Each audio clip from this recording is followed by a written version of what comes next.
Hey, I thought I would just shoot this quick video. This isn't going to be very professional, but I just want to talk a little bit about some of the odd things in a Sprinter. You know, these Sprinters aren't square. They run weird dimensions. They're kind of hard to finish off. My van build took me about a year to complete. But the last 5%, well, it took me 2 years to finish, but the last year was 5%. And it was all cosmetic, and those are some of the things that I'll kind of show you what I was trying to figure out. So yeah, I just wanted to go over a few things of the oddball finishing aspects of a Sprinter that after watching hundreds of hours of videos before I did my build, these were the questions I had about. I wonder how I'm going to figure that out. One thing is, like, these windows are pretty common, you know, to put in a Sprinter or any van really, but and this is actually universal. Could fit in other vans as well. Of course, it's I think this going around this piece here, this trim piece, is the most difficult in a Sprinter, and that's because this width is different than the back width, and this width down here is different than different on this end than it is on this end because it tapers down.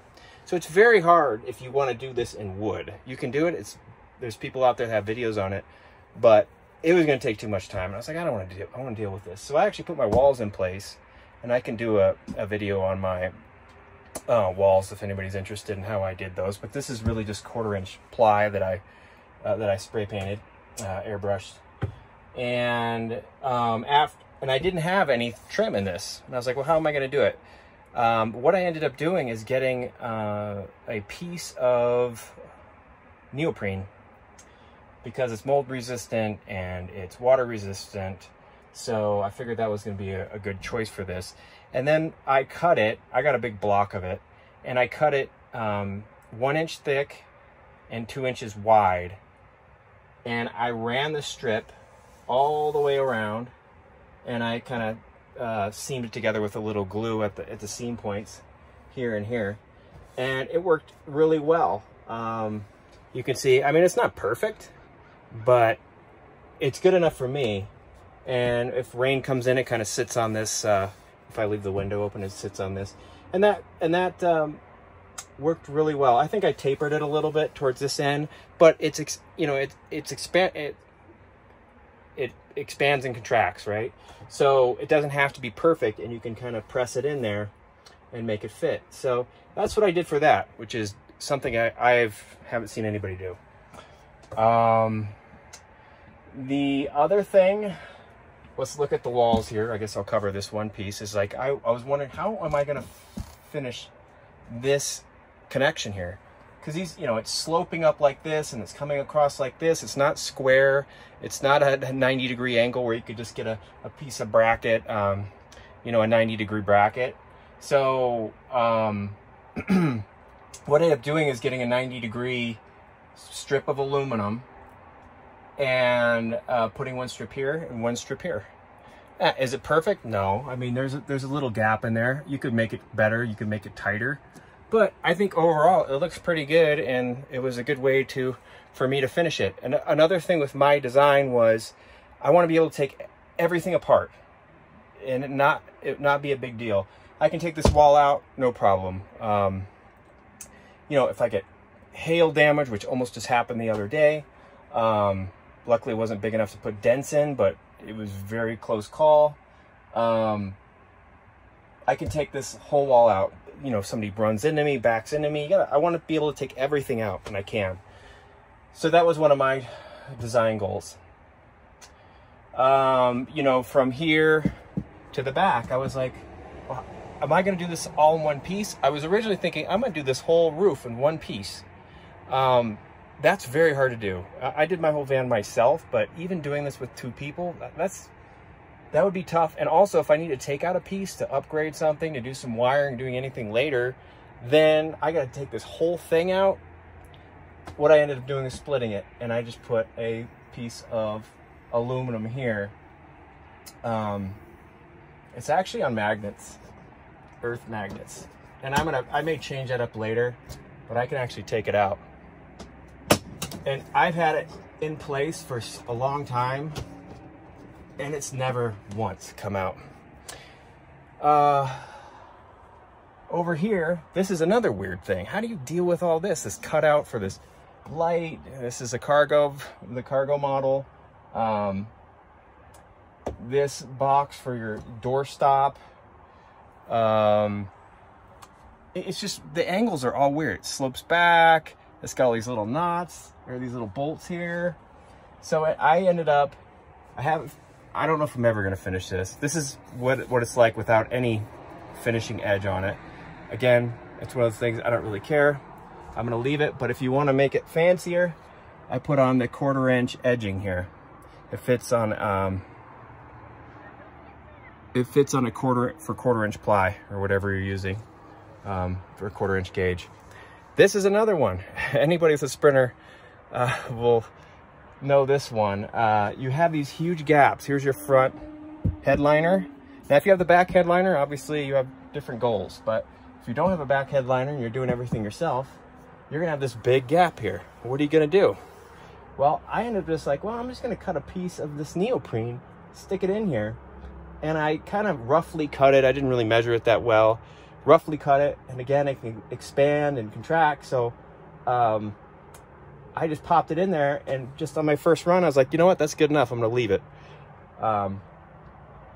So I'll probably redo this a little better because I'd like it to go down a little farther, but you can see it's not bad as far as kind of filling that void. I did the same thing over here. It's kind of hard to see, but this is all a piece of neoprene back here. So that was another. Here is another thing. So if you're built, you can do a back wall here, but then you'll see in a lot of vans, they're like, people do another piece for this part, for all the way around, and they'll go down there. And I didn't really want to do that. I think this looks pretty good. The paint looks pretty good. I kind of prefer this look. So I was like, what else could I do to cover all these massive holes? There's big holes here that run down. I think there's wires and stuff or something in there. So what I did is, I think this is 1.5 inch anodized aluminum bar. And I did anodize because I did have a lot of 80/20 that is also anodized, so it kind of matches. It doesn't it does match. So that was a good kind of a fix for that. So overall, oh, the big one. This is one of the, now you may not like this at all. You may think this is pretty stupid, but it worked for me. So this whole back panel, this was one of the last things I did. It's very difficult. This was one of the most difficult pieces. So what I ended up doing is I got this laminated 1/4 inch, maybe a little thinner board. You can get it at Lowe's, Home Depot. And I cut just a strip like this. It fits actually behind my ceiling. And this is all one piece. All this and around is just one flat piece. And then I took a piece of aluminum bar and I bent it into an L and made my own brackets. So there's one bracket here, it goes up and then back. You can see this little bump back here. And then same here, this one goes up here and then back. And then here, I have a bar that goes here and then back. So I could take this plastic piece off, which is just a very thin piece, so like a 1/16 of an inch. It's called Polywall. It's just a piece of plastic that you can also get at, I think I got it at Lowe's or Home Depot. I think they both have it. It's called Polywall. I had some of this around from another thing I was working on.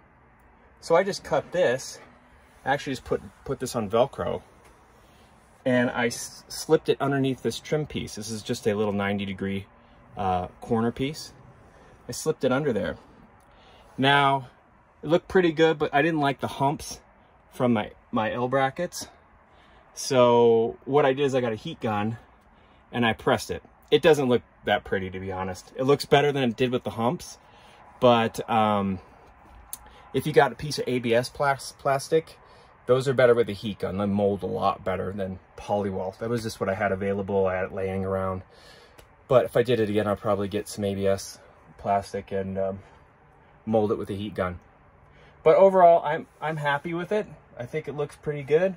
I still got back here to finish. I just really don't care because it's behind my couch and I only see it when I'm in bed mode. So I think that's the big ones that I had to figure out.